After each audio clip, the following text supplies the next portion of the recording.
السلام علیکم، آپ دیکھ رہے ہیں YouTube channel medical knowledge M K. آپ میں سے اکثر لوگوں نے سبھی نے تقریباً سنا ہوگا ہائپر ٹینشن۔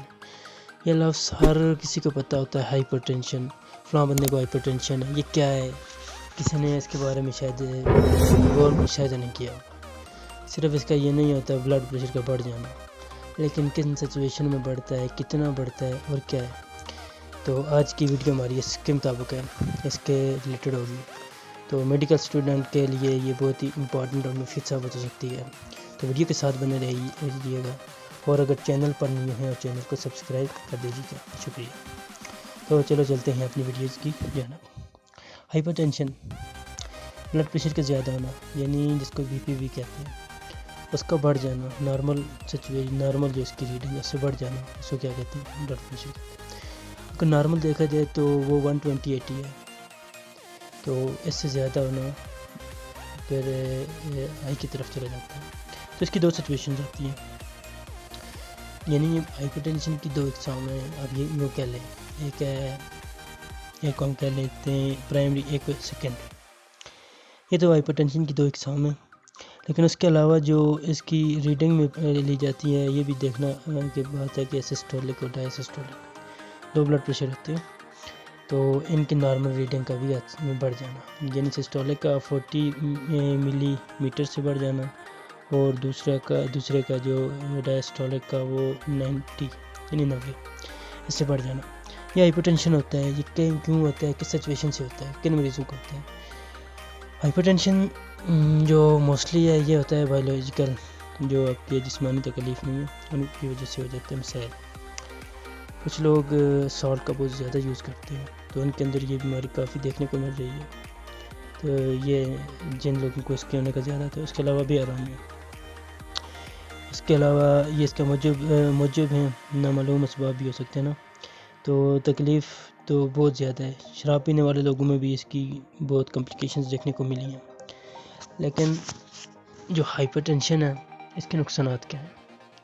اگر آپ کو کوئی پوچھے کہ ہائپر ٹینشن کے بارے میں بتا رہے ہیں، یہ اس کی کمپلیکیشنز، آپ کو کمپلیکیشن کا پتہ ہونا چاہیے۔ سب سے جو بڑی کمپلیکیشنز ہے، برین ہیمریج ہو سکتا ہے، برین ہیمریج حساب لگا لیں۔ اس کے علاوہ جریان خون سے فالج ہو سکتا ہے، سٹروک ہو سکتا ہے، یعنی آپ کو جھٹکے لگتے ہیں۔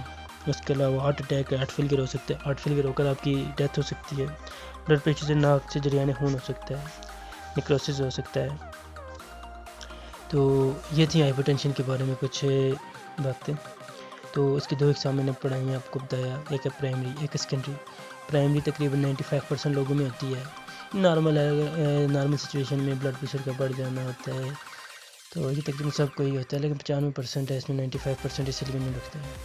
لیکن جو 5% ہے نا سیکنڈری، وہ سب سے زیادہ افیکٹو ہوتی ہے۔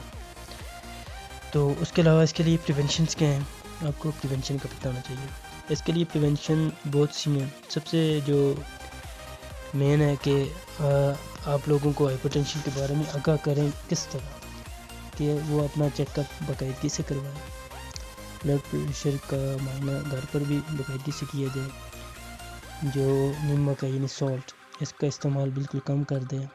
ورزش بہت ضروری ہے سچویشن میں، ہلکی پھلکی ورزش کی جائے، اور اس کے علاوہ ایسی غذائیں کھائی جائیں، یعنی جس کو کہتے ہیں پھلوں والی سبزیاں وغیرہ، یہ جو کھائی جائیں تو یہ اس سلسلے میں بہت امپورٹنٹ ہوگی۔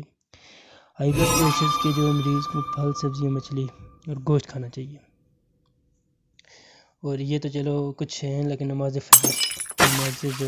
جو بھی ہیں، نماز فرض عبادت اور شفا بھی ہے، نماز پڑھنی چاہیے ایسے مریضوں کو۔ تو علاج کے لیے ڈاکٹر کے پاس اپنا جو پریکٹیکل طریقے سے کریں گے وہ تو وہی ہے، لیکن یہ کچھ چیزیں تھیں اس کے متعلق، ہائپر ٹینشن کے متعلق۔ اگر ویڈیو اچھی لگی ہو تو ویڈیو کو سبسکرائب کر دیجیے گا، چینل کو سبسکرائب کر دیجیے گا، اور ویڈیو کو لائک کر دیجیے گا۔ تو ایک نئی ویڈیو کے ساتھ حاضر ہوں گا۔